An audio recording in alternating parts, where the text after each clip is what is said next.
You ready to get this thing popping, man? It's one of them days, one of them mornings. We record earlier. I'm exhausted. Y'all tired? Exhausted. Alex be outside, man, every time. Now, when I ask you what you do this week, I bet not hear no, just chilling, kumbaya, woosah and shit. I ain't do nothing. What you do last night? Went to a house party. Oh, that's a vibe. Bring back the house parties. I was gonna say that. I feel like we got there too late. What time y'all? Well, what time it start? How far into the party y'all got there? I guess. Like when it was dying down. Oh, You know what I'm saying? Like people were already leaving. The conversations were done. Like it's just like the lingering people. But the house was lit because like he turned his whole basement. It was like crew. It looked like crew in there. You know what I'm saying? Like they turned like crew lounge. Yeah, bro. Like changed the whole basement. It was a vibe. But we got there at like 10. I mean, at midnight. And I think it started at like 9. So like by that time, see, that's the problem. Niggas be late everywhere. I thought like that's because y'all think y'all too fucking cool to be on time. No. That's not what happened. Niggas just be late because niggas be pre-gaming. Yeah, I go to a house party. Well, not a house party, but like a get together, a function. That's my favorite. That's my favorite situation. Me too. I be trying. We gotta get some games. Like game night. Like that's my favorite. I'm getting old. Well, let me stop saying that, but we are getting old. I just like the. Can we accept that? No, wait. We're not getting old. We have more life ahead of us than we do behind us. We have, which is a process of getting older. So we can accept getting old. Let us accept getting old. You know, why are we so cynic about it? We're not even at midlife yet. I'm mature, man. Mature. So okay, I like the get-togethers. That's my favorite thing. The club thing, man. I'm good off of that. I'm good off of the club. I like the fest. No, but you know what's funny though? Like it's like you love the club in your 20s, hate the club in your 30s. And then by the time they be 40, 50, they be back in the club. That's what I'm saying. It's not about the cycles. Yeah. Yeah. Yo, speaking of club, bro, I was hosting this. I was hosting yesterday, bro. I wanted to talk about this. Bro, first of all, I had the longest day yesterday. Boy, I wanted to go run a 5K. Yeah. Shout out to you, first of all. Yeah. Let's clap for that, man. Man got third place. Oh, he was second in his heat. This 21-year-old whipped my ass. And 21-year-old was moving. Youthfulness. So what? Youthfulness. Look, as we talking about getting old. Yeah, youthfulness for sure. That nigga was moving. Like, but you kept up though, cause I ain't keep up. It's a second or two is a big gap. It was a second. Running. Yeah, he ran like 17 minutes, bro. 17. But you could see him when he was running. Yeah, but that's a watch dinosaurs. That's my daughter talking to me saying she want to watch everything but what she's watching. But yeah. So yeah, I go host, and I think it's a such thing as like just hierarchy. And I'm okay with that. I'm okay. After yesterday, I don't know if I want to say this, but I think it made me okay. Like if I never hosted like an event again, well, like that in that capacity, I think I'll be okay. What if it was a bigger event? Yeah, nah. Like if I'm not hosting on my terms, then it's like because I just rather like honestly, it was a point where I was about to say, yo, y'all keep the check and I'll leave. Like it was a point where I was about to say that because it's like everything else is work. Like hosting is when I can have fun and work. You know what I'm saying? Like even podcasting becoming work. So it was a time where I was literally about to say, yo, thank you, I appreciate it. Y'all just keep the money and I'll leave, right? And I'm like, nah, that might be stupid, but just get your money, right? So, and I say that because I'm learning. Usually when you coming up in the game, like you do what you got to do to get on the stage, right? But once you become a name, baby, let me work, okay? We spoke about this, right? You said you were gonna let daddy work, right? Right?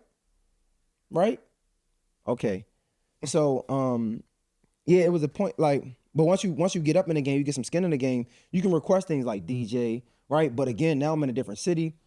I can't really do now. I'm quote unquote lucky to be hosting gigs, right? Because you know we got people out here, so they looking out. So like to request a DJ, it just don't work like that, right? And I'm okay with just not working under those circumstances anymore because it really can dictate how the event is, right? And if it was a great outcome, it was a great event. It's just for me personally, I I'd rather work under more controlled circumstances for me and environments, right? Where I can have a DJ that I already got chemistry with. Because to try to build chemistry with somebody that you don't have it with, especially during the event, is hard, boy. It's hard. I mean, I get it because like, especially because I've seen you host in Baltimore with like Q, for example. Like when you have that rapport and everything, it's just like certain songs you don't even have to think about it because you know it's in the queue or something. No pun intended. And with not to cut you off, but even like no disrespect, nobody. I feel like I've been doing it for a while, long enough that I can host with pretty much any DJ if they're willing to go to the direction. You know what I'm saying? Because I'm never going to like lead you in the wrong direction, right? I know you got and I think that's the problem with a lot of let me not say that because I don't know. I know what can be problematic with it when it comes to DJing is, and it's with anything, interviewing anything. If you have an idea or if you have a set in mind already and you go there trying to play your set, that's gonna if things don't go how you think they should go, that can mess up the entire event because you can't pivot, right? So it's like I'm trying to say, yo, let's do this. This ain't working right now. We can go back to it, right? But it's a lot of birthdays up here. They trying to twerk. Like let's pivot real quick, right? And if a DJ isn't willing to go in that direction, which a lot of DJs aren't, and I understand that because again, I think it's a hierarchy thing, and I'm trying to explain it to the best way of my ability. But if I don't, excuse me, I'm sorry. But I feel like when it comes to hosting, from my experience, when I first started hosting, the DJ don't want you in the booth, don't touch his fucking mixer, don't do none of that. But once I got some skin in the game, I got a little rapport with the DJs, I was able to, you know what I'm saying? Maybe not too much because I understand the business and I know that they don't like that, so I'm not going to just be annoying with it, right? So, and then I understand that I can say little things. I don't have to say, yo, play this, right? That's one thing I'm not going to do, right?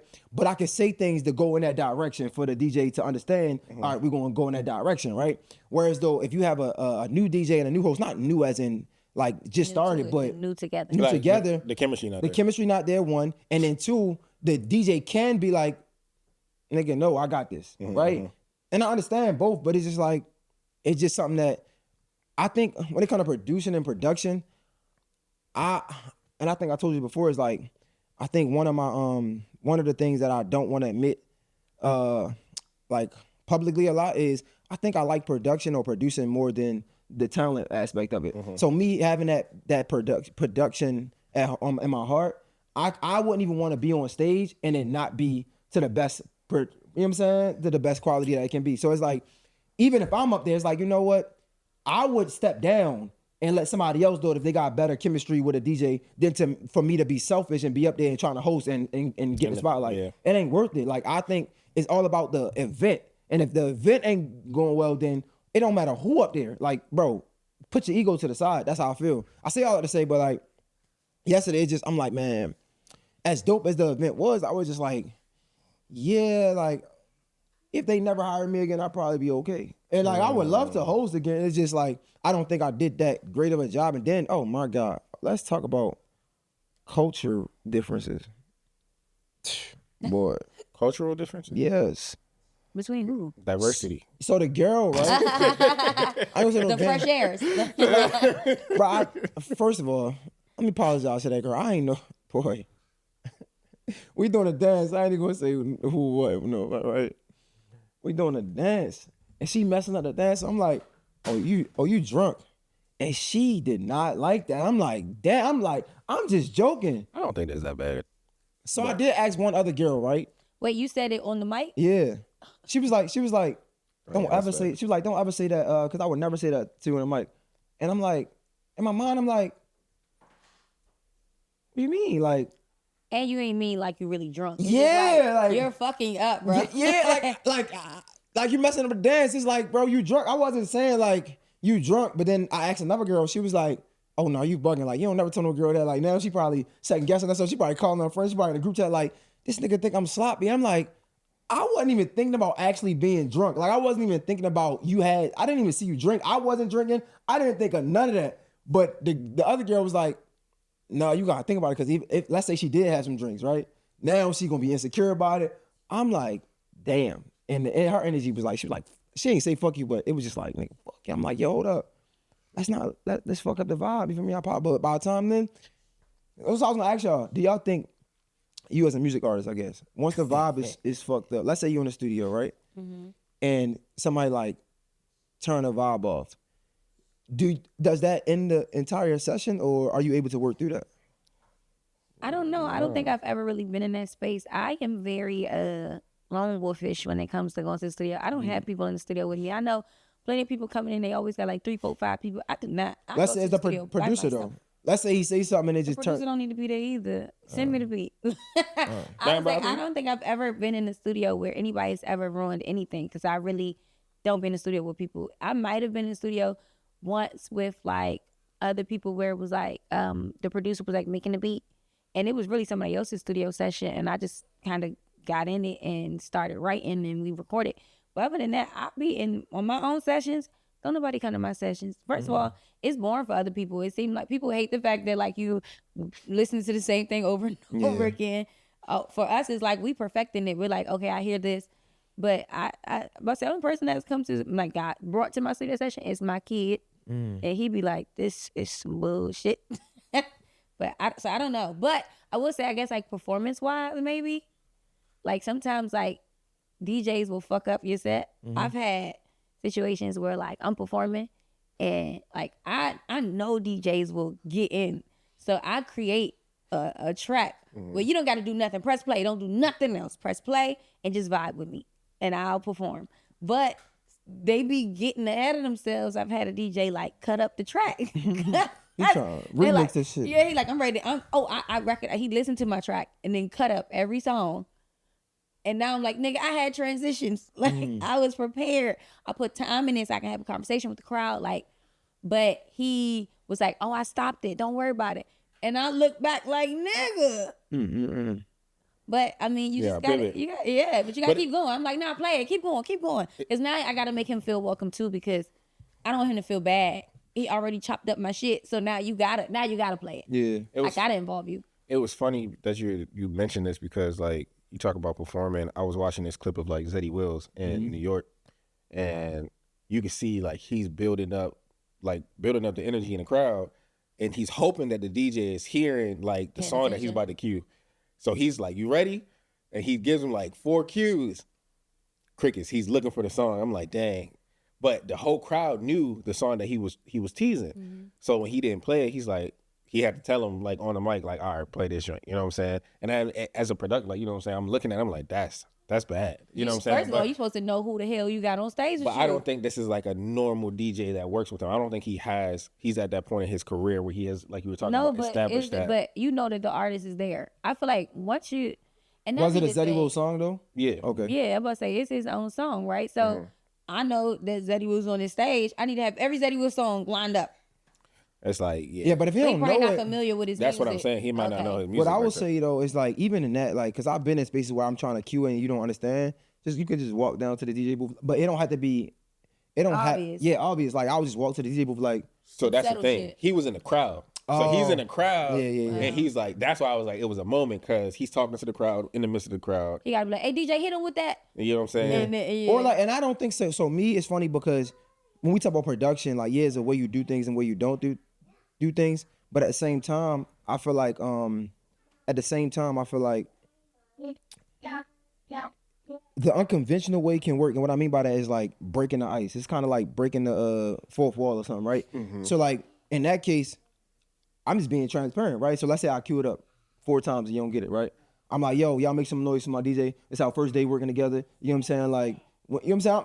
Like now, it's not embarrassing the person. You feel me? Like, yo, we vibing, like, and it's cool. You feel me? I'm letting you know. You're establishing the rapport. It's cool. You feel me? That way you don't feel pressure, and that's then the audience don't. But that's something that you learn over time. You know what I'm saying? Like even like yes, it's like if you mess up or if like, cause sometimes DJs don't have that mixer. Sometimes DJs don't have their laptop, so they DJing off of somebody else's laptop. So they don't have that music. They don't have that song. Yeah. And it's like they don't have no Wi-Fi to download it. Yeah. And I'm not like, and nah, because it's a team. It's not, because you gonna help me look good, I'm gonna help you look good. It's kind of like, and not to get sidetracked, it's like you ever go to a restaurant and the food be so good, you tip the waiter more. Whole time we should be tipping the chef. But it's all, you can think about it. It's like, it's in tandem. It's in tandem. So like, I understand that. So when we working, the last thing I want to do is embarrass my DJ, right? Now, the last thing, because I don't want to be embarrassed. Because if you fuck up, I fuck up. Nah, bro. It's a brand. They're looking at the brand. At the end of the day, and the brand good, especially if we not throwing an event, we get hired again. That's all it is. So like in that case, it's like, nah, you're like, it's cool. Like I'm gonna sing it. This is what we gonna do, right? Hold up, stop the music, right? We gonna go to this. Matter of fact, I'm gonna sing it, right? I might not say this part. Say, especially in that part. Or because if he with the crowd and they ready, I'd be like, hey, DJ, cue up, da da da da. And I'm like, y'all ready? They give them time to cue it up. Now we start singing it together. And then we just bring it from the top. Crowd, You know what I'm saying? So it's like, it's just little things like that. But again, that come with time. That come with rapport on stage. It come with a lot of things that, you know, and you can't blame somebody for not getting that experience. Yeah, but I think there's still also like a level of know your personnel. Know your personnel, but then also just like professionalism. Because you were talking about like, is there ever been a moment where it's been awkward, and like how do you rally back from that? Like we've had awkward moments on the podcast. You know what I'm saying? When we've done interviews and things of that nature, it's just a matter of like maintaining that level of professionalism. And you might feel the emotion. You do this very well. I'll give you flowers there. It's like you might feel a certain way of like the way the direction that the interview's going. It may not be, but you would still maintain your composure. And I think that just speaks to, I mean, give everybody grace because you don't know what they're going through, things of that nature. But in those specific areas, it's just a level of professionalism that you have to maintain so that you have the best possible. Right. But that comes with experience, and it comes. And that's what I was about to say. A lot of times it comes with a lot of experience, bro. Like people sleep on like how big of a teacher experience can be. You know what I'm saying? Because even if you've been doing it 10 years, if you ain't been on stage as many times as somebody that been on stage 1,000 times in 6 years, the experience is different because now different crowds. I fucked up. Yeah. I've messed up. So like, it ain't about me being better. I just been here before. I done messed up. I done been here before, so I know what to do in these situations. It don't make me better than you. It just, I made a mistake before you. If anything, shout out to you for that. You know what I'm saying? Like, that's really what it is. And I think a lot of people don't have the humility enough to like sit in that moment where it's like, that's why I'm able to, even if I say something wrong, like, yo, I'm sorry, man, hold up. I can stop my bad. You know what I'm saying? Like, I can do that. Whereas though, everybody not used to that. You know what I'm saying? So, and even the audience sometimes, to be honest, you gotta know your audience because sometimes they ain't trying, I don't give a fuck about none of that. So, man, it is what it is. Like, it is what it is. Well, overall, we didn't make it to the festival. I ain't gonna lie to you. We did not. We talked about Atlanta traffic before. Bro. No, yesterday was so bad. Nah, let me tell you something, bro. It's like, it's at the point right now, the World Cup is really about to expose the city. And I feel like they waited to the last moment to get all the traffic, all the construction done. And we're like, yeah, bro. Because 285 is backed up all the time. 10th Street. I'd be so annoyed. You know, I drive down 10th Street every day. Oh my God. I'd be like, what in the hell? You can't even drive on it. It's like half the street is always blocked off. Coming or going. But this is me and E were talking about it because we were on the way to the festival. So we text Jay and we're like, all right, bro, what's going on? Like, again, niggas are always late. So we leave at like 5:30. As we driving, bro, it's like, it's weird because when you're sober, life is just different. Because if we were drunk, we would have went. You shouldn't have been driving if you were drunk. Put that disclaimer in there. No, if I wasn't driving. but if we was drinking, you know what I'm saying, or planning to drink and things of that nature, I think that like we're more open to just going with the flow. Yeah. You know what I'm saying? So we look at the traffic, we text JJ like, yeah, I'm about to leave. Now I have context as to why he's about to leave. You know what I'm saying? Like it's like 6. This is about to end. You know, the festival ends at 7. So I'm like, all right, we get to Northside. Bro, we get on Northside, bumper to bumper traffic. We try to go across another street, bumper to bumper traffic. We go back near Peter Street, bumper to bumper traffic. We're like, all right, what you trying to do? There's no way around this. What you trying to do? So we end up going back home. But I feel like that has been something, because it's been 2 months now that I haven't been drinking. That's why I keep on saying I'm getting old, because even last night when we went to the house party, I'm like, house parties are fun when you're like engaged in the activities and you know the people and things of that nature. But like when you're lit, you know, you don't have to really know nobody. You're going to have a good time. Yeah. But now, like I was there last night, I'm like, man, we got to record at 9 o'clock. It's 2 o'clock in the morning, bro. Like I got back in the house. I couldn't even fall asleep till 5. Woke up at 7. I'm like, yeah, bro, I'm exhausted. It's just different now. It's just different. Crazy. And especially now that I'm starting to go back to the gym, nigga, you feel anytime I drink, if I were to drink back in the day, I'm like, yeah, You feel all of it. That shit is terrible. How the hell you about to go to the gym after this is the funny part.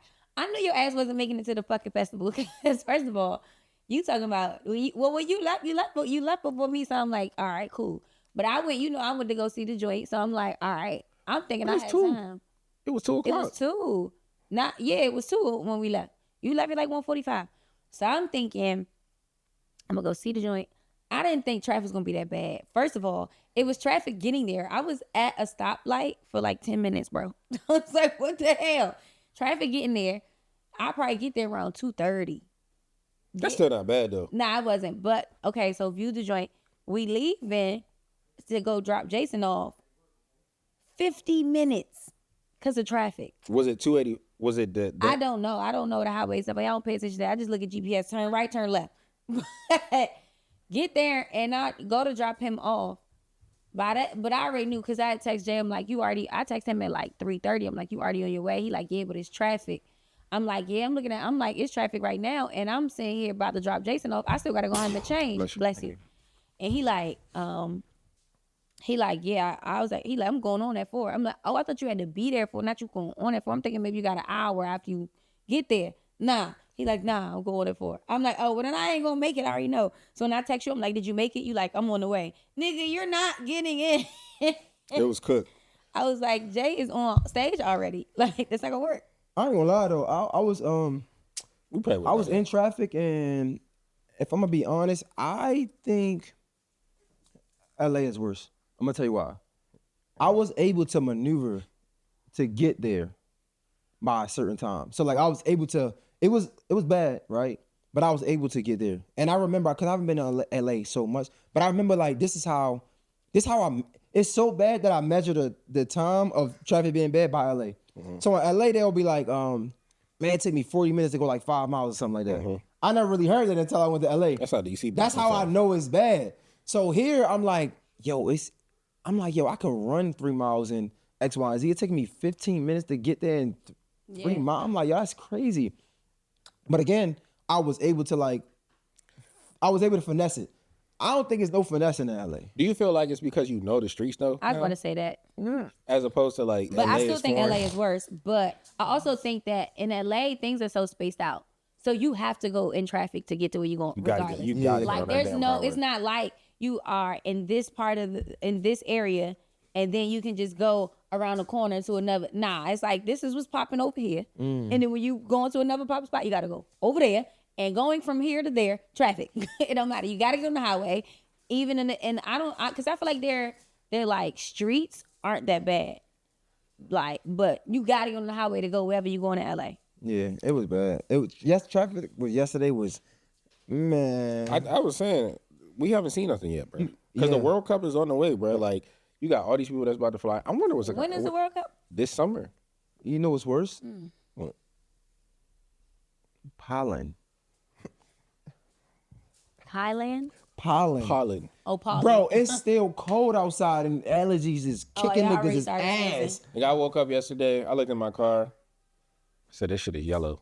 I said, it's already started. It's not even April, bro. Bro, it's ridiculous.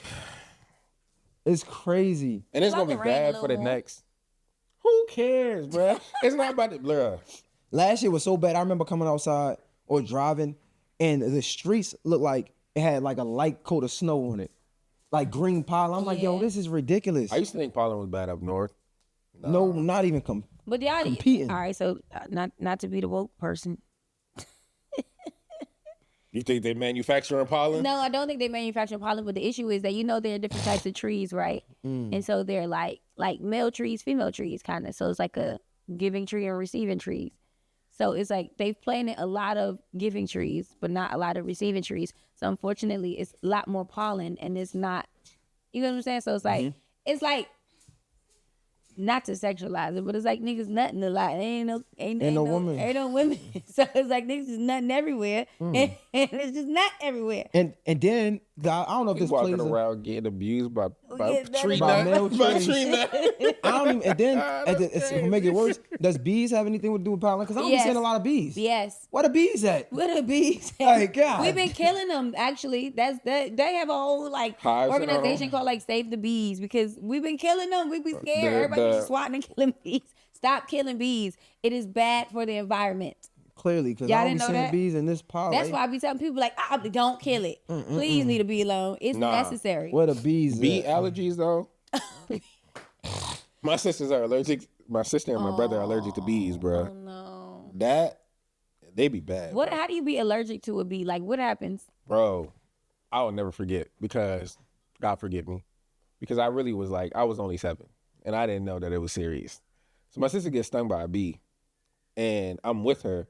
My mom's in the house and she's like, I can't breathe. And I'm like, huh? Oh. Yeah, like it get like that. Like her throat was swelling up and everything. Yeah. And she's rasping her voice, like her voice is getting raspy. And I'm like, you just got stung. So she's running. And my mom's like, what happened? I'm like, she got stung by a bee. My mom flips the fuck out because she's like, yo, where's the EpiPen? So she's running through the house trying to find her EpiPen. She don't have the EpiPen. So like we got called to hospital. Like it gets bad. My brother, his face would be like, you ever seen that episode of Martin when he was boxing and he like literally it's like that, bro. It's like Hitch. So yeah.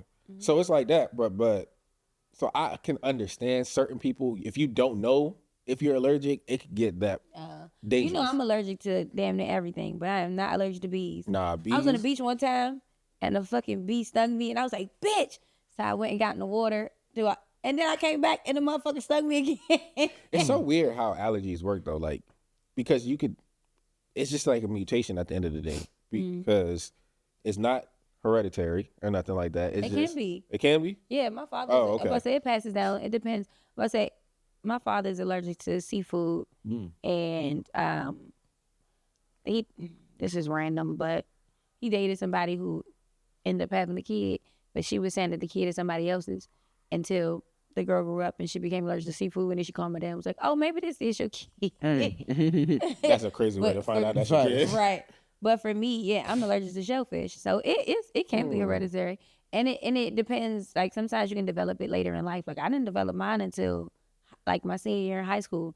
Like I was eating crabs and shrimp and all the things, and I was enjoying it. I had a good life, and then out of nowhere, I had a hitch moment, and I was like, and they was like, well, "Did you eat anything different?" No, I'm eating the same shit I've been eating. Was it after you had your child or before? No, I feel like before this. Interesting. Dang, I said in senior year in high school. Oh, my bad. I didn't hear that. I really didn't. I really didn't hear that. I had him after. I know. But yeah, outside of that, how was your week? I don't be knowing. I feel like I never know. He like the days just running together. Yeah, bro. Was that last week? Yeah, I don't be knowing. Like, I'm not making that up. But this week was, well, I don't know, actually. Did I do High Rocks? Last Saturday. That was, yeah, we already addressed that. Okay. Yeah, I don't know. You just been working. Just working. You had some interviews this week. Yeah, I had a couple interviews. Shout out to my guy Cliff. I fuck with Cliff, man. Cliff Vermeer. I fuck with people that's unauthentically themselves, man. Unapologetically. Been able to yeah. He cool, man. And he was one of the I never forget. Like that's why I understand when people talk about this when they try to put these what is it? Homophobic allegations on me. It's like, bro, like, but is that the same as a white person that got black friends? I just don't. I was about to say, you know what it is though? So when people are saying stuff about homophobia, it's not even about, it's kind of like racism. Like there's underlying racism. There's underlying homophobia. So you may not be like a outright. But for sure, yeah. I mean, I can acknowledge that. I'll say you have, but that's, you know, how you was raised, you know, male-centered things. So when it comes to like those conversations or certain things, you have a certain mentality about things. Sure. Even if it's not like something that's like obvious or upfront, or even if it's not something that's bothersome, you're still like, no. Yeah, no, I mean, and I think more people need to acknowledge that. I think that is true, but I'm working to break those things down. Like, but that is true. Okay. Like I grew up in ways. Yeah, I grew up in ways that like that shit never was cool. But I'm breaking barriers for it to be a norm in my reality, right? But like I say all that to say like Cliff, I'll never forget. So Boss Tech, it's not like one of my bigger interviews, but I never forget somebody saying, "Yeah, you should get Boss Tech on your podcast," right? I didn't know who she was, but I listened to people. And she was Boss Tech. I think she was on like Baddies or something like this, but she was a big deal at the time. And I'm like, okay, so I did what I did. I go to her Instagram. I see who's following her, who she follows, and I see she follows Cliff.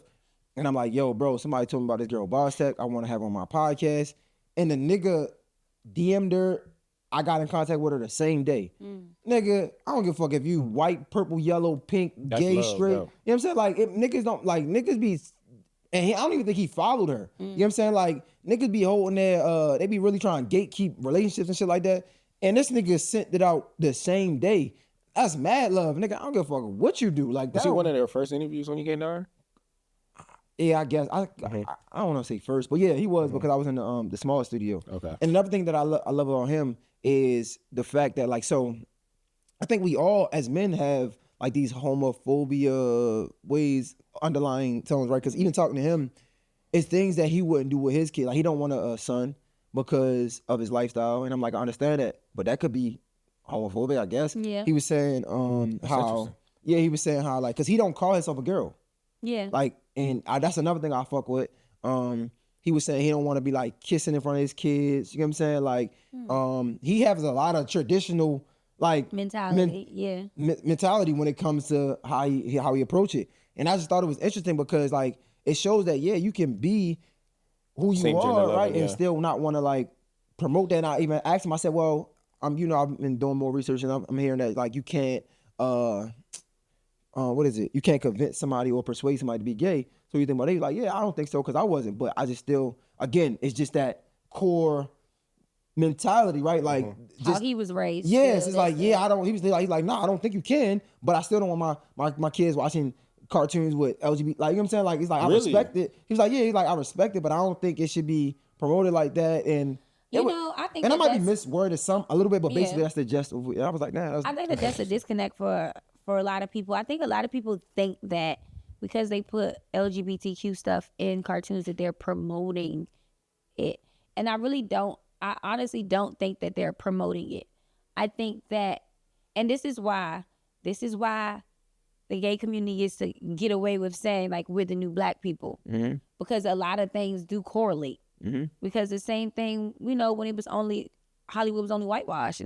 You start including black people, and it's like, they're frowning upon it. Like, we don't want them, as if we don't exist. Mm-hmm. And the thing is, it's just about inclusion. It's not about promotion. It's simply to say, these people do exist. And the reality of it is, there are kids that have mom and moms and dad and dad. There are kids who do have those experiences in life. So they're never going to see their family unit ever. It's just about inclusion, and it's about representation. It's not to say, hey, kids, be gay. It's, hey, if you have... This exists. Yeah, if you have gay families, we accept you. Or if you see a kid that has a gay family, don't make them feel bad about it. It's a part of our community now. And I just think that people take it as, we're trying to teach kids to be gay, and that is not the reality. It's just about inclusion and about respect. Yeah, we was watching Modern Family yesterday. Yeah. And I mentioned that. I was like, that's interesting. Even it's like you see a blended family, it's different cultures, like all of that. Even the show my daughter watched, Jurassic World, I thought it was interesting, but the girl on there has a girlfriend. I'm like, okay. But they are like, I don't know if they teenagers or I don't know. Teens. Yeah, so it's like, I'm like, oh. She got me watching it. We into it. Yeah. Jurassic World? Yeah. Yes. Me and Jason was like, it was like a scene where he was like, why aren't they helping? We in too deep. Like, hey, listen, kids shows be having a plot. They got to do something to keep the adults entertained. So like, all right, we're gonna include them just a little bit. But yeah, now I understand the frustration behind, like, it, like you're saying, they're new black people. Because, I mean, it definitely can seem like they're being alienated because it's not a norm and what we're not used to. So that's why I think people being open is so important. Even when we talk about the diversity conversation, it's like, I understand both perspectives, because it's like, if you're not exposed to something new, then you're not going to be open to something new, right? And just being open to something new don't mean that you have to be open for it to be with you, right? Like, just understanding. And I think that's super important around the world, because if you don't have that, then we always going to alienate people that's different. Yeah. That's just is what it is. I think that's a part of the human experience, though, is like recognizing that, like, I'm ever evolving, I'm ever changing. I may like something else today than I did yesterday. And so you never know what you'll like later. Like, I know people who get like piercings, right? And you'd be like, what the fuck? Like, they had no piercings before, but now they going through a phase and it's like, I enjoy this part. Actually, I think it's cool. Like, and you grow and you learn things about yourself. And it's just like, you have to get to a point where you have to be open to people just being themselves. And I think that because we're so used to like, this is how life is, this is how you should be as a person, as a man, as a woman, this is how you present yourself, whatever. And it's just like, no, bro, just let people present however they want to present. And you accept it because it's not going to change or affect nothing going on in your world. Nothing. I think that's the problem. I think that the problem is everybody thinks that like it affects me because it's like. Because who the fuck are you to think that you are so damn important that the way that somebody else lives affects who the fuck you are? You're not that important, babe. You're not. And vice versa. You can't affect how. Yeah, go ahead. You don't like, your problems aren't as big as they may seem to the world. And I say that to say like, you know how some things like you be embarrassed and you thinking like, man, everybody, and it's like, bro, even if it was hypothetically, even if it was posted on social media, you got 100,000 followers, that still ain't nothing compared to the world. There's so many people who didn't see that, and you you still can redeem yourself. But people like, that's why I be wanting people to understand, like, because we talk about people offering themselves and like, you know, doing things like that. It's like, bro, that's a bigger world than your world, and it's okay. Like you have the ability to redeem yourself. You have the ability to grow. You have the ability to get over this. Don't think that this is the end of the world because it happened to you. It's okay, and you can create another world. Like the world is big. We're just specks in it. You know what I'm saying? And like that's something that I feel like I wish everybody would know, because I mean it gets hard. Don't get me wrong, because humiliation is real. But it's like once you understand that the world is so much bigger than my circle, then you are able to be able to grow through things better. And you can start over. Yeah. Shit, start over. That's funny you said that. Move away, go somewhere else. You know, but then I also feel like that's the thing about the internet, though. The internet does travel, though. Because you'll see people who are like, they'll start over and they'll go somewhere else and they've made a new life and they come back. And then you got somebody that know them from the past. That bitch over there trying to fake like, oh, the North remembers. Bitch, shut up. Damn. I can't even get a new life. It's funny that y'all talking about this because somebody had posted like, you might, over time in life, you're going to have that feeling to just blow up your life and just start over. And I was like, I commented, I was like, yeah, this is like my 7th life right now at this point. You know what I'm saying? I done rebranded 7 times over. But one of the most freeing things that I've ever heard in my life was 100 years from now, nobody's going to remember this. You know what I'm saying? It's like we put a lot of pressure on today, tomorrow, and 100 years from now, I think I asked you the same question before, and I was like, yo, who was the most successful person in 1904? We don't know. But that's the thing. You know what I'm saying? Like, they're record books. I don't know if I like that phrase, because they say 100 years from now, nobody will remember this. 100 years from now, I'm not going to be fucking here to give a fuck who remembers. But that's the thing. But it's just like, you're not going to be here, one, but then also they're going to have their own problems. That generation is going to have to deal with their own problems. But I think that's the thought, though. Like, it's like, yeah, 100 years I won't be here. That's why I'm like, I don't care. Because today, I'm here. And today, I'm affected. The fuck 100 years. Bitch, tomorrow I'm gonna wake up mad. Nah, that phrase don't really sit well. Nah, man, you just gotta walk in freedom. I think the pressure that we put on ourselves is just like, you think, just work your hardest to have whatever legacy that you're trying to leave behind. I think we put a lot of pressure on it being a perfect life for some, and it's like, for what?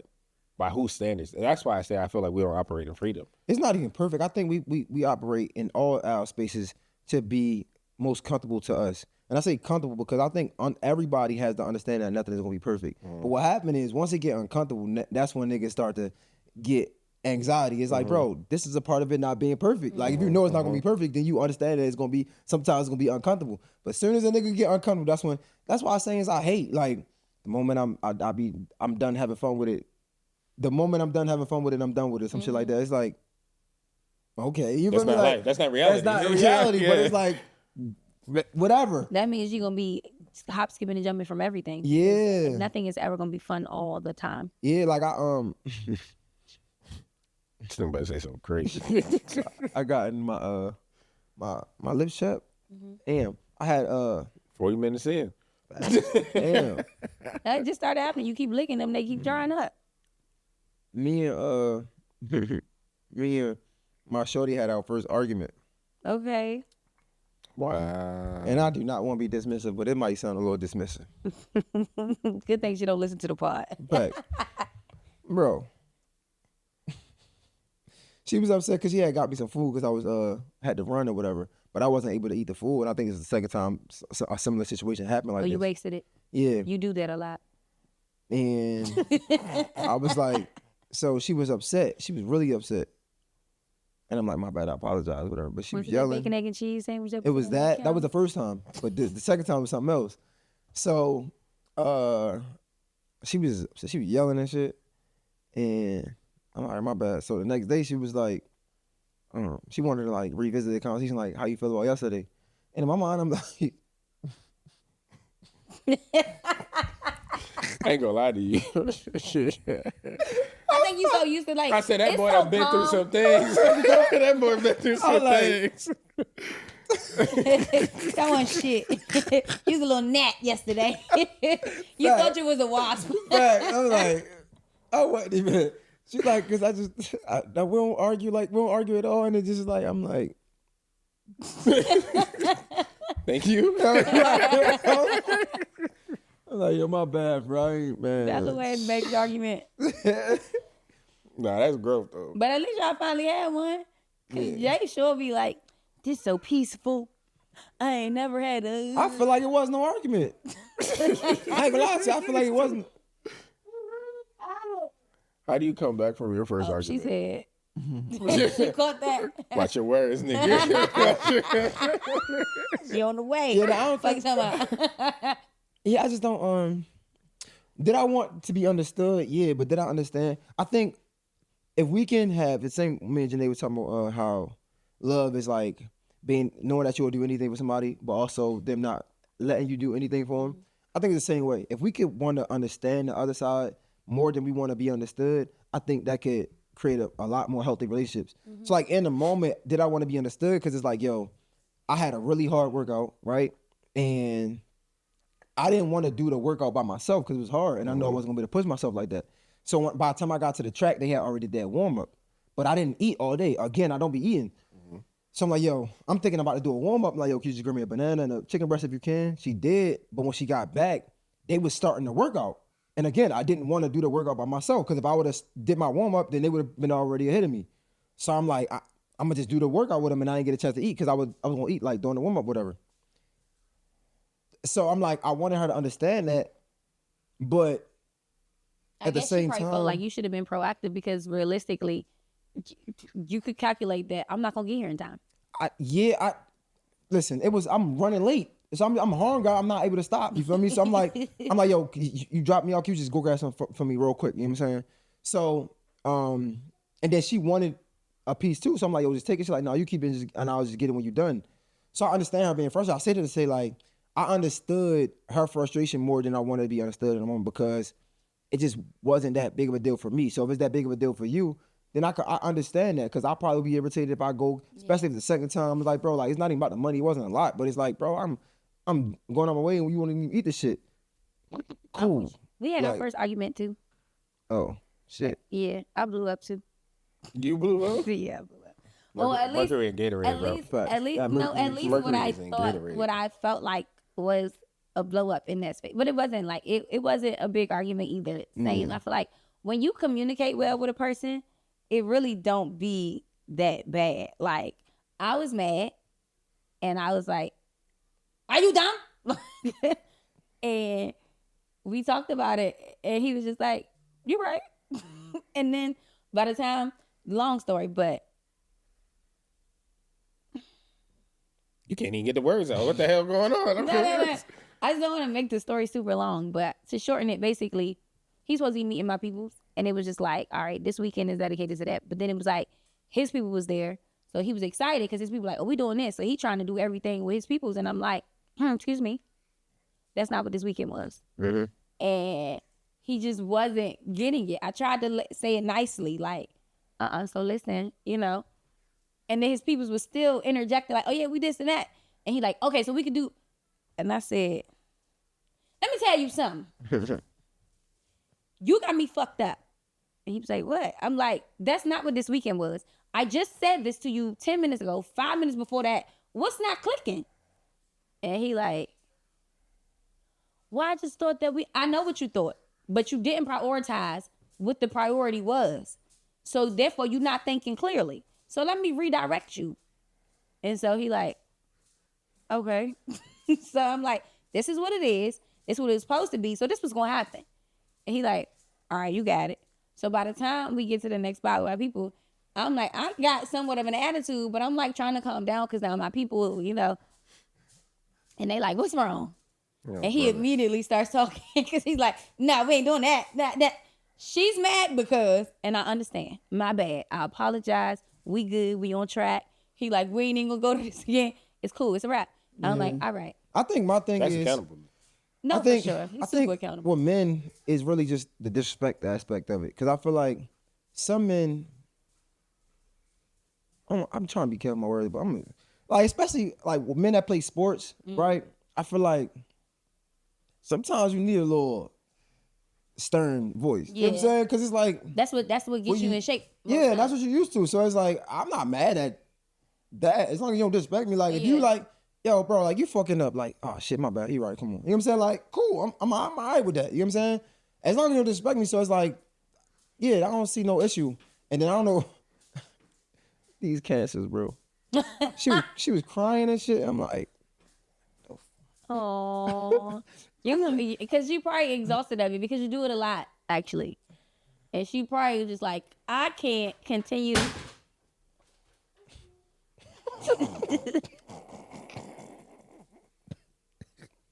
Yo, my heart just stopped. You're okay. I seen it. I seen the whole thing. You're okay. Just said, oopsie. You know what? Yeah. Having children is not for the weak, bro. All right. She'll go back to it too. Look, she let's get come on, man, go ahead. Let's get to the shits. You hurt her feelings. Yeah, man. I was I ain't gonna hold you. I be when you frustrate me when it's enough times. Look, she back at it. When it's enough times, I be ready to cry too. I be like, you know what? Also, it's that time of the month. It is. I said it. That's another thing. We can't say that. Yeah, so like, you just buy out. Me, it'd be like. Jay, you say it to me all the time. Yeah. Me, it'd like, is that time? It's like for me, it don't be like insensitive, but I can see how it's insensitive. Me is really just like, and maybe I could just say it to myself. It's really, what's the word? It's like acknowledging that. Okay, I understand. There's a chemical. Yeah, imbalance, that's really me just some hormones going on. Yeah, that's me really just trying to say. What? But you know what? I think that if women could be more honest about it, it would make it a little easier. Because I realized, like, I even was like trying to challenge myself. Like, I would like track it and be like, because at first it used to be a thing of like I would feel emotions and I would like, why the fuck I'm so angry? Or why I want to cry? And I couldn't really put it together. And then my period started. And I'm like, and for a while I was just like, why you can't recognize that that's what's happening? Like, why do you keep saying, what is it? What is it? Bitch, you know what it is. And the worst thing about it is the week before, bro. Yes. That's why, like, cause like. Was it PMS? Yeah. Yes. And I had challenged myself one time. I was like, the minute that I feel it coming on, I'm just going to try to force myself to smile and force myself to be happy. And I really was working through it. I even tweeted about it once. And I was like, I'm going to try not to cry this week. I'm going to try not to. It did not work. Because what happened is, you know, it's funny, that might make it worse. I'm going to tell you why. I'm not a woman, but I'm just assuming. What happened is, like, imagine you know that something's going on and you're smiling, right? And then somebody don't appreciate it or somebody don't see it because they don't know what's going on, right? So in your mind, you're like, bro, you don't have no fucking day. I'm doing my best. I'm smiling and shit, and you still. So it's gonna make it worse. It's only gonna make it worse. I might as well just be fucking miserable. Yeah. So it's like you trying so hard to like be in a good mood, and you know what's going on. We don't know what the fuck going on, and we still fucking it up. And it's like, bro, you don't see what the fuck I'm doing. It's like, yo, I didn't even know. But I think that's why I said I think we got to be more honest. Because I feel like a lot of times women take offense to that. I've learned. I think even just dealing with you, I've learned not to be offended by it because it was that. Like, and when you would call it out, like at first I'd be like, don't start with me. But then I realized, and I'm like, oh no, it is that. Because it's like generally, you're like, no, bro, for real, look, generally you're good. Like today I can tell a difference. And I'm like, if you can tell a difference, it has to be something. Yeah. Even though it's natural for me because it feels normal because I'm doing this every month. But if I start being honest and I really look at the situation. Okay, put it down. If I start being honest and I look at the situation, I'm like, oh damn, like. And saying it, I guess it can, again, it is insensitive depending on how you say it, but like it don't be intentional for me to be honest. It's really like level set of, it's like, all right, this is what's up, I understand. But I can say that to myself, right? But I guess me saying it, I'm trying to get affirmation. It's not really like you think it's like you don't want to be this, you don't want to be assuming, but it's like I can tell, but just confirm. Right now you confirm. Now I know how to move forward. It's not me trying to be insensitive. It's like I don't feel like it has to be insensitive. I think we take the same thing we said before, like with the negativity, right? Like it doesn't have to be. I just had this conversation the other day about the word manipulation. Like things don't have to be negative. Yeah, they don't have to be. Well, like, manipulating is negative, but you can acknowledge it. It's not. So time out. The word manipulation is not, it doesn't have to be negative, because manipulating is simply moving things to work in your favor. Not just to work in your favor. That is the theoretical word of it, right? But to the verb in itself, like to actually manipulate something, like you can, we manipulate science. To make things, you get what I'm saying? That makes sense. So it's like, yes, I think to work in your favor doesn't necessarily, but if it's a good thing, does it have to be a negative thing? Like, let's say I want to change the world positively. So the same way the media manipulates us with negative things, we can manipulate it with positive things. It's the same thing, which is it's positive reinforcement, which is a form of manipulation. Negative reinforcement, like I think the negative behind it comes when like you're changing the flow in the state, right? So if the flow state is this way, you're changing that flow, which can have some negative impact to it. So I'm not saying that it is negative, but I can see the negativity of it, because if this goes like this and you, I don't know, don't tell me something that you know would have a flow, then you're interrupting the flow when I don't even know if I'm okay with it being interrupted, if that makes sense, right? Yeah. So like you're manipulating something. So again, I don't think I'm with you, but I'm on a different side, whereas though, if you have good intentions, if I say you're manipulating something, I can acknowledge it and it don't have to be the worst thing. I'm big on a fact don't have to be forever. So like, even if I am manipulating something, if you say it, it don't have to be like, oh, that's character. I can stop it. Well, that's the thing though. Even if you're like, you dang, what did you say? Because it connected. Flow state or nah, you just said it when you was like, a fact don't have to. No, you were saying like it's like the positive or negative outcome of it, or your intention, right? But I think at the end of the day, everybody, I don't think that's a personal thing. So it's like your intention is your intention. Like I may think that your intentions are negative and you may think that they're positive, which is why I say we put the negative or positive connotation on the words when the words are just simply words. Facts, yeah. Kind of. Okay, go ahead. Educate us. No, I mean the first, because I think you're using like the first definition of it, right? Mm-hmm. Where it's like to handle or control a tool or mechanism, typically in the skillful manner. So that's like you can manipulate a computer, you can manipulate a ligament. But like the second definition, it specifically says to control or influence a person, their situation, cleverly, unfairly, or scrupulously. So and unfairness. So cleverly. What's the definition of unscrupulous? Because I feel like unscrupulous sounds negative. It could be unfair. Maybe I'm sure. Well, yeah, it says unfairly. But that's the thing, though. Realistically, people who manipulate things, it's going to be unfair because you're able to manipulate because you have dishonest. It says actions taken in dishonest, unfair, or unprincipled ways. But that's the thing, though. So when it comes to things like that, right? It's like people who have money or power or whatever. Yeah, they can manipulate, but what if they were doing it for positive? Does it then mean that it's a bad thing? Like you're unaware, and it's unfair because you don't have the power to control. So it's always gonna be unfair to you. Everything is unfair. I mean, and I'm shooting for the stars with this one. What does negative really mean? Right? Like, yeah, we have like it means bad. Yeah, but as this, I'm shooting for the stars. Just bear with me. Negative don't always have to be negative, because what if this is a negative word, right? Sometimes you need a negative energy and a positive energy to get positive energy, right? Is that what you do? You get negative. No, negative and negative. Okay, negative and negative. Two negatives to get a positive. Okay, negative means minus. Right. So I only take away. I say to say sometimes you might have to do something that might seem negative to get a positive outcome on it. Which is why I say it. Yeah, that's why I'm saying, like, maybe the word is negative. And maybe we gotta be okay with it. But sometimes in the world, sometimes something has to be negative to be positive. So think about that's why I'm shooting for this. So think about I think about relax. I think about children, right? We manipulate children into a certain way, like we manipulate them to share. Sharing is caring. Yeah. I wouldn't say it's manipulation. Why? I think it's cultivating. Okay, sure. Cultivating can be manipulation though. No, because if you manipulate, got to use manipulation to cultivate. But, like, yeah, I'm saying. Like to cultivate. What does cultivate mean? Like to cultivate something into being something, you got to manipulate it, right? I think it's one and the same. Okay. So, but to your point, right? Yes, we can manipulate children to be better, or we can manipulate children to be better, right? But if you take that same stance and you do it to an adult, you can't do that. Why? Because see, then that goes back to children being oppressed.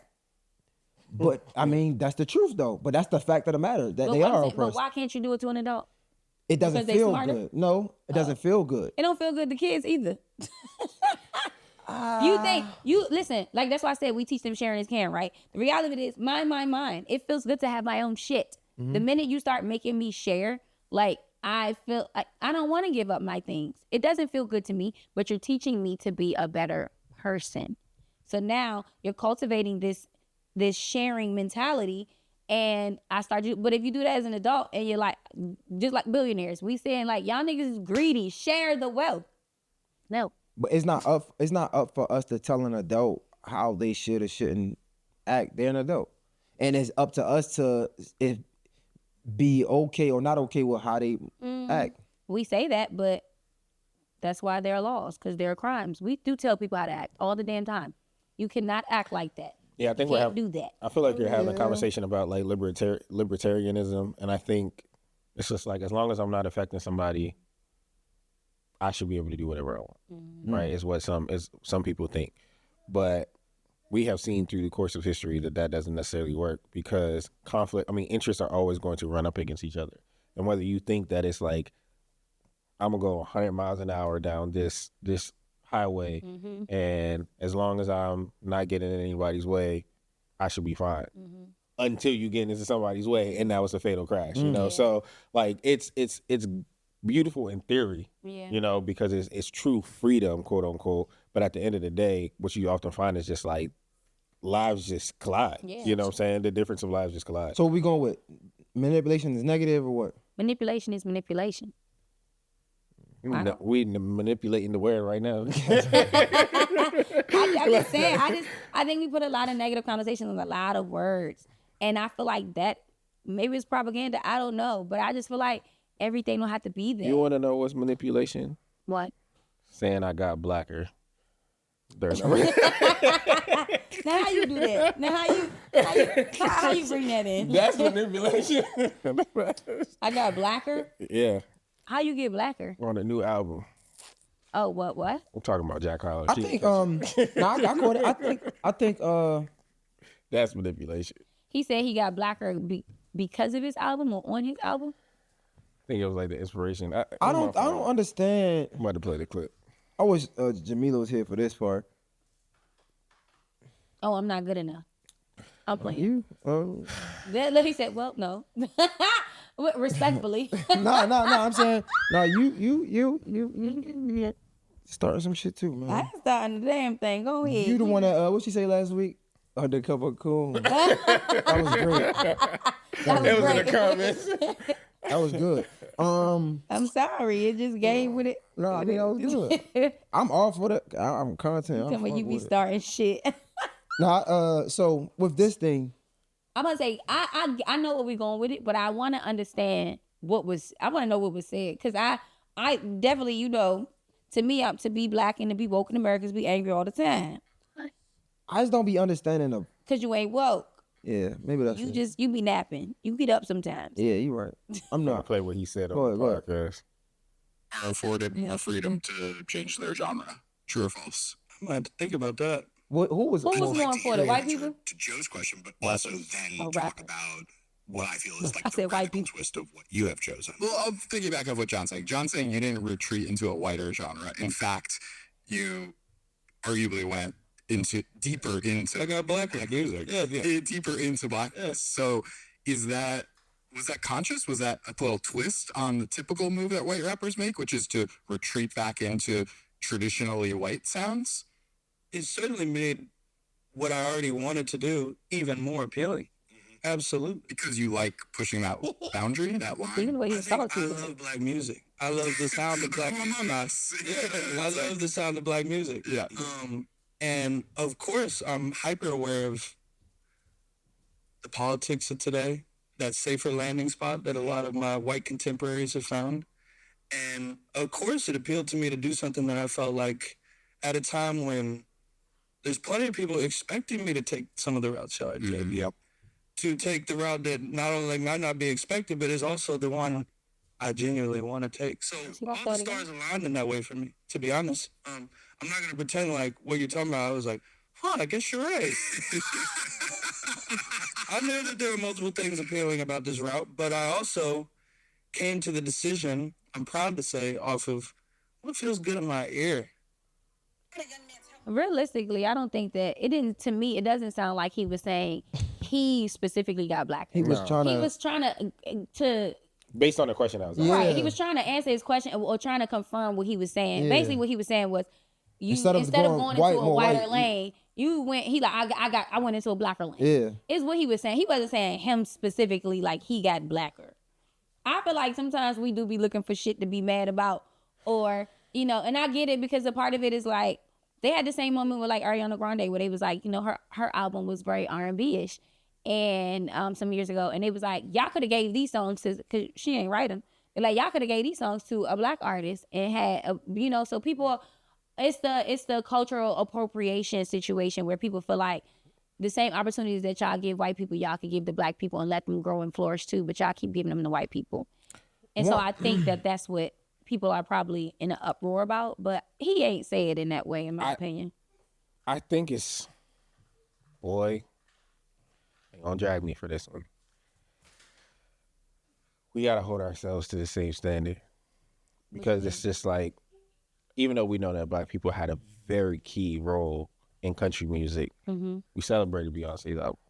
You know what I'm saying? Like, there is a blend. We see her going through different genres. We ain't gonna do that. We ain't gonna do that. What you mean? We're not gonna do that. What you mean? You're talking about, we see that black people played a very pivotal role in country music. Black people created. Yeah. So it's no pivotal. It's black people. We can. Wait. Country music, rhythm and blues. No, rhythm and blues came from the blues. R&B came from the blues, which was from country music. White people didn't start no damn country music. So and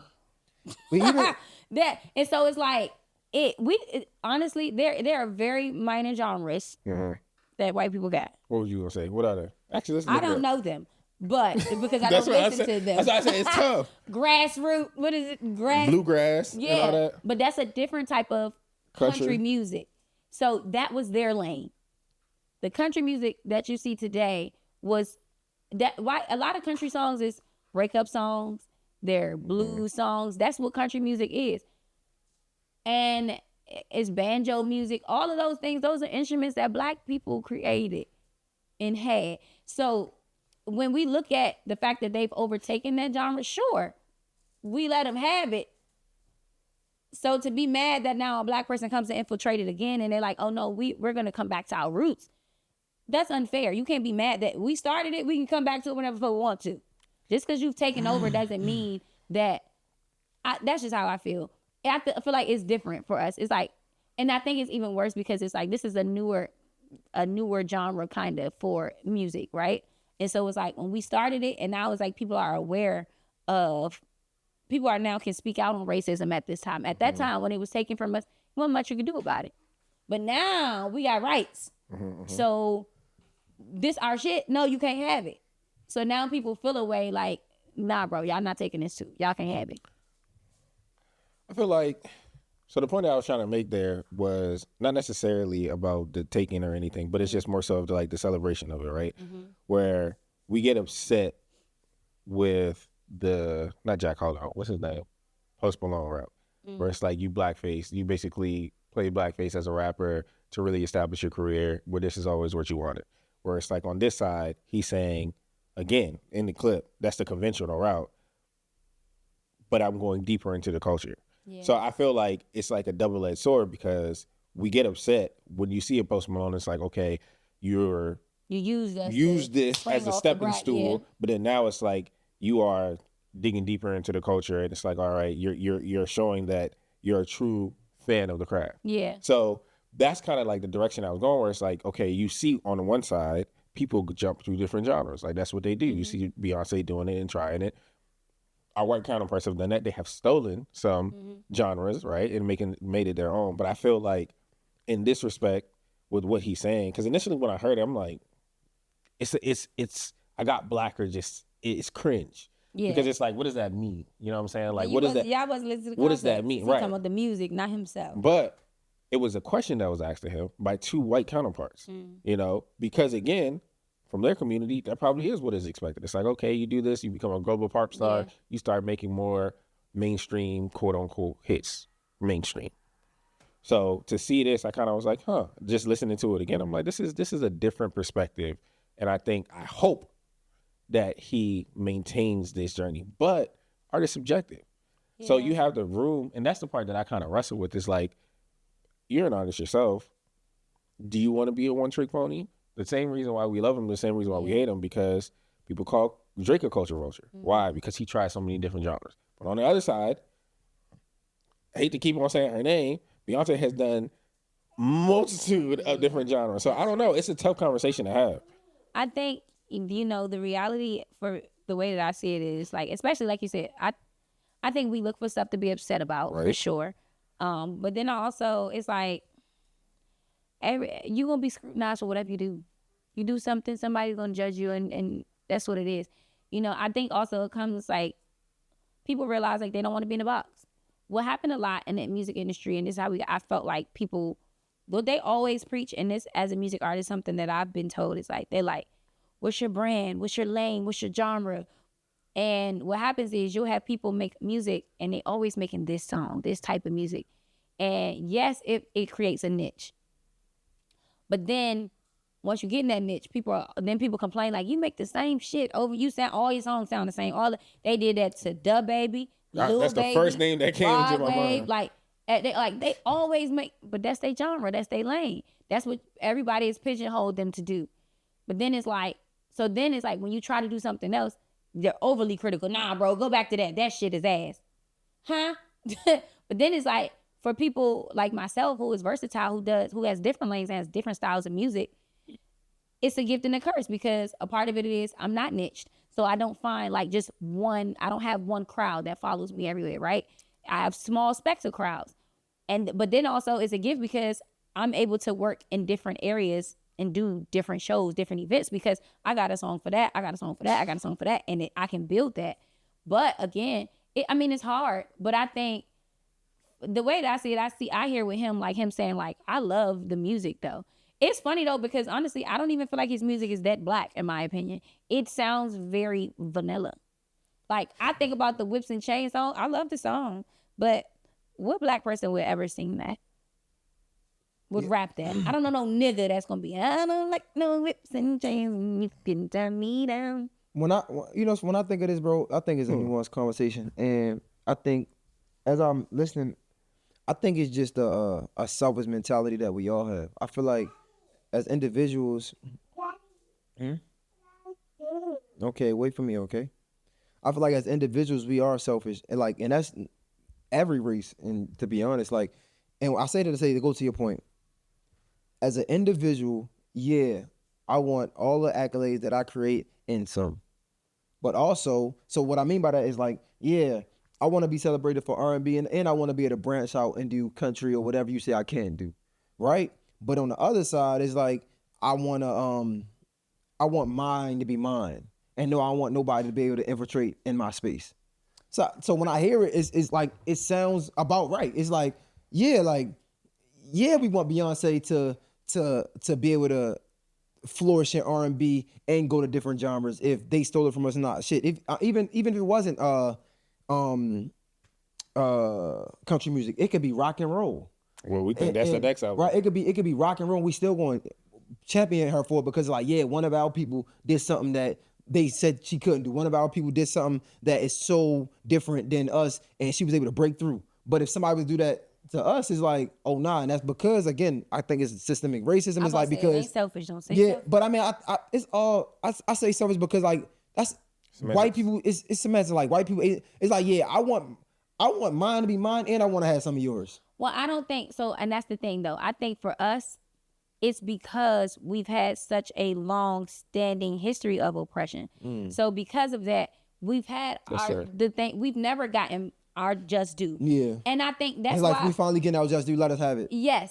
And I think that's why even with that, it's never going to be enough until we get reparations. Because until you even this playing field and give us what we supposed to have so that we are equal, every time you do something to mine, you're taking away, you're still taking away from me. Yeah. But it doesn't matter because somebody else over here could have been doing it. Yeah. And they would have been doing it better. But because you have that privilege, you already get it before me. That's the unfairness to it. So it's like until you even the playing field, it's you're always violating. Yeah. I'm sorry. And that's why when people be like, oh, I wish I would stop talking about it, bro. It's never gonna be stopped talking about because the playing field is not until it's equal. Every time you step over here, you're cheating. Yeah. You've always had an upper hand. If you have an upper hand, regardless of anything, you're cheating. Yeah, no, and that's why. And to that point, that's why I say I understand the criticism about it. Do I look at it like that? No, but I understand it. You know what I'm saying? So, do I think he meant anything by it? If anything, me personally, I think it's dope because it's not like he's trying to diminish what we have. He's embracing it, and if anything, he's bringing. Yeah, I don't want to say awareness, but this is where the mockery comes in a little bit, right? Because the name, the title. I knew that's what she was going with this. I knew that's what she was. This is my thing. I don't think that it was anything wrong with what he said in the interview, right? I don't think that he meant it in the way in which it was heard. But also, I think that people heard it that way because of the title. Because now it feels facetious. Because you could title it anything. To say Monica and it be a little swaggy mind nigga, like that's crazy as shit. You're white. Yeah, I mean, and you could title it. I don't give a fuck. Ebony. No, title it Abigail. I don't give a fuck. Emily. Whatever white bitches you like. It don't even need to be named after a woman. You can come up with so many other names. So my thing, but even in that, so again, even with that, is like Ebony's crazy, bro. We he had me stumped for a second, like this nigga. Urban. It's like it's like why do we try to disregard people's upbringing? I don't know this man, so I don't know where the fuck he's raised at. But it's like from Louisville, Kentucky. Yes, it's like some people are raised in areas where you think in Louisville, Kentucky, then white people was raised black people. I mean, maybe I don't know. Isn't ESTG from Louisville, Kentucky? But even him just talking in this conversation, it wasn't like he was. I felt like even his communication, he didn't give me no hood nigga. Yeah, it was very like, oh, I'm white. I was like, oh, he sounds white. See, me personally, from the clip that I heard, I love them having this conversation because I think that they are acknowledging a space that's not acknowledged by white people. And I think just like we have these hard conversations about gay people, I think that's one of those conversations. Yeah. And I thought it was interesting. But going back to him, like, bro, we have to understand. It's some white trailer park trash out here. And I'm not saying that they can say nigga. I'm just saying it's people that grew up in environments that's just as tough and rough, and they been fucked up too. And they go to school with these black kids, and they are raised in the same culture that I feel like a lot of times we say culture and they get thrown out of context, like as if everything culture is black. No, culture can be so many different cultures. You got Asian culture. Sure. You got, you know what I'm saying? We have a way of saying culture and just thinking it's like, oh, it's black ours. People. It's like, nigga, what does that mean? Like, it could be chef culture. It could be so many different type of cultures. Because we have so much influence, and because everybody does things that we do. That's a tough conversation. That is like, we are the culture. Right. So it's like the way we dress, the way we look, our physical, our build, the way we talk, the way we sing, the way we rap. Like, they all do things that we do because it's like, that shit is fire. Like, I just seen a video of this Asian girl rapping. And that shit was hard, but also stop it. I think it's tough because like that's you made a good point. I think especially within our community, like it's not a fixation on poverty, but it's just like a boastfulness that it's like you tried to stop me but you couldn't, right? Mm-hmm. So it's like we have taken now a rite of passage of like you have rite of passage of the oppression in a sense where it's like now you created the oppression and then now you're trying to profit off of it and be a part of the oppression in a sense. So I can understand the frustration from that because it's like, all right, you are white. You do have privileges that are readily available as a white man specifically, like that you have readily available to you. So regardless, it's crazy because it was work, but whatever. We were talking about there's a docuseries that we worked on, and it was talking about like Black and Jewish America, right? And I'm gonna be sensitive because I know the topics, but it was crazy because when I was watching the documentary, there's Jewish people in the documentary that were like, we don't identify with being white, like literally, you know what I'm saying? Like they just see themselves as Jewish.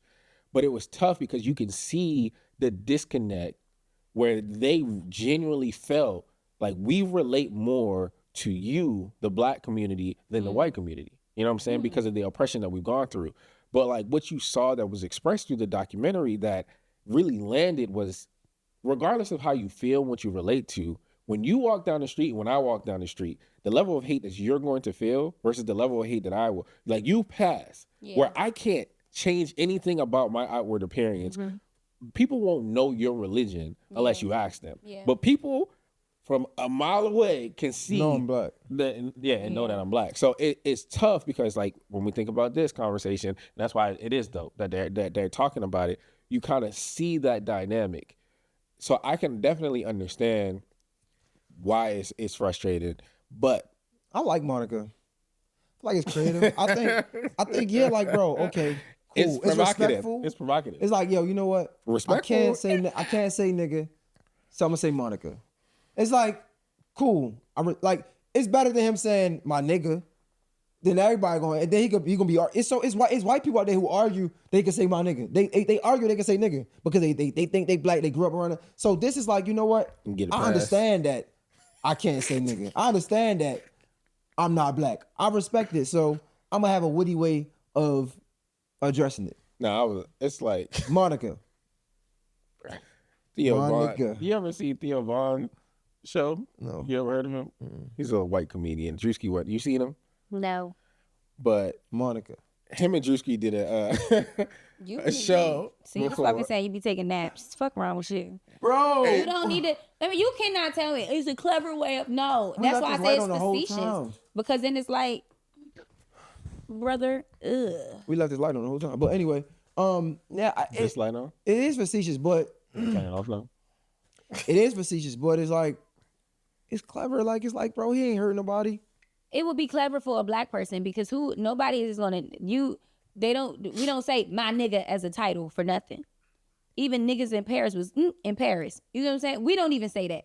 So you don't get to be clever with our shit, bro. No, we get to be clever with our shit. I can understand the frustration. You sit the fuck out.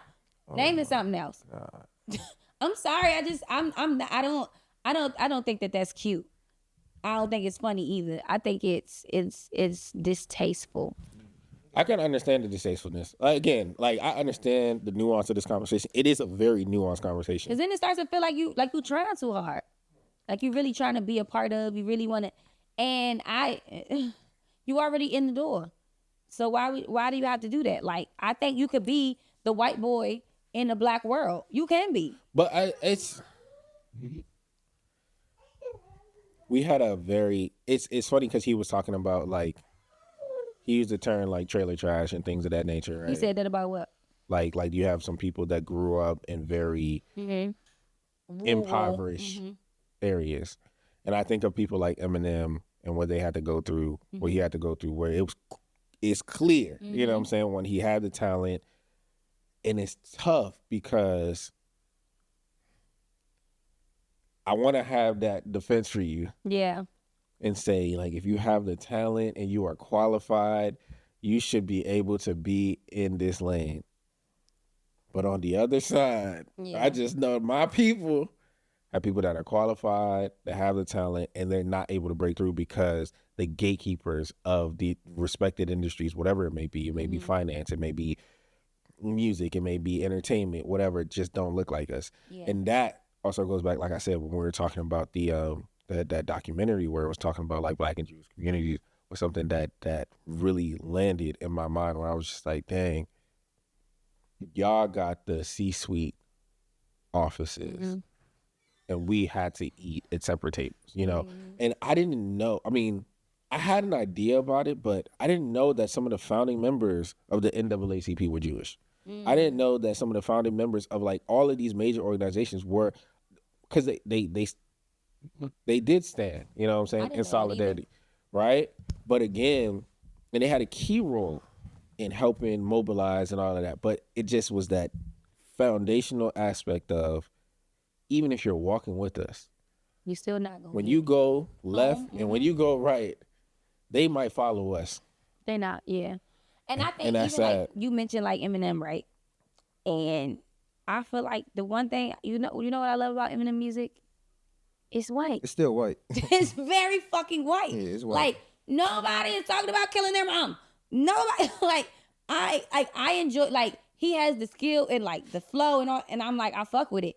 But it's entertaining to me because I've never felt this way. I will never feel this way. I would never do the things. I would never say these things. I'm not gonna say that, but my parents did drugs, but I'm not gonna say it and be like, he's a crackhead mom, and I would never say that. It's just that's not in my He's culture. very authentic. He is, and he's telling his story. And my thing is, I understand that maybe that's a good take. Jack Harlow's story is one of a blacker upbringing, right? And maybe that is true. I just don't know if I still don't feel comfortable. Right. I don't know. My thing is so art is supposed to connect with people, right? And so it's like, as a black person, what you're saying, I register with. I connect with that. If I'm looking at a white person and they telling me, I'm not connecting with you. Like I can't. So interesting. But then it's like, but when a white man is telling me a white person's experience through some stuff that I don't relate to, it's like, oh, I'm set. I can listen to it, enjoy it, because it's like, this isn't my story. I'm not living in that. I've never lived that. So I think that that's a difference. Like, and it's also like, it's kind of like you could, I choose my victim differently. You know, like, if you're going to tell me about hardship, if you're going to tell it, you basically telling me my story. You don't look like me. I was going to ask that. I was like, does music only hit if it relates? For me, it does. That's why when people be like, that's why when like girls be like, they love trap music and shit like that. Like, that's cool. I listen to it when I'm trying. I don't know that much trap music because I don't relate to that. Honestly, I don't have to sell drugs. I have to, I'm also not, listen, I'm a girl. I'm just a girl. So all of that shit that the girls be like, I don't listen to none of that. All that shit y'all be talking about, I don't listen to none of them niggas. What they say, pretty girls love trap music? Yeah. That's what they say. Listen, hey, I feel like pretty girls be listening to whatever the niggas be listening to. Mm-hmm. But I don't give a fuck about what a nigga listening to. I'm gonna listen to what I want to listen to. R&B me down, babe. Sing me under the covers. Nah, facts. That's a fact. I think we gotta cut it short. Yeah, y'all gotta get ready. We'll cut it short. Episode 53. Episode 53. Is it First of all, that was an ugly way to cut it. I didn't like that, but. Oh, hold up. Before we go. Oh, Lord. Before we go. Should have said this at the beginning. Shout out to James Hubert Blake, Montgomery County 4A basketball champs. They won their first state championship across all sports yesterday. Oh. And it was crazy because the number one prospect out of Maryland, 8th overall in the nation, he went there, chose to go to, committed to University of Maryland, and they won state championship yesterday. Shout out to the other Maryland commit. Who the other for one? breaking the high school boys track record. Oh, Quincy Wilson. Is it Wilson? Mm-hmm. Yeah, I think it's Quincy Wilson. That's cute that y'all know this stuff. I love that for y'all. Period. Y'all better rank. Nah, I ain't gonna lie to you. Maryland got some hitters right now. Shout out to the dude that came in second too. He from Maryland too? No, I don't know, but he from DC. He committed to LSU. That was a dog fight. 45 point. And it was a photo finish. Look at yo. Oh my God. So even if he didn't win, he probably broke Oh the record. nah. He from Montgomery County. He goes to Blair. Yeah. He Montgomery County got some hitters right now. committed to LSU. I know that's right. He ran a 45, 43, 8. Yo, dude, look at this. Mm-hmm. Like they literally are like trimming over the finish line. That's so crazy. cute. Not Yeah, cute, but that's crazy. cute is my word, by the way. So just What the hell? Yeah. Shout out to Quincy. That's and fire. What's his name? What's his last name? They book him with a DDEL. Jaden DeLeon. Yeah. Shout out to Jaden and Quincy. Episode 53. It's a wrap. We out. on a positive note. Good job.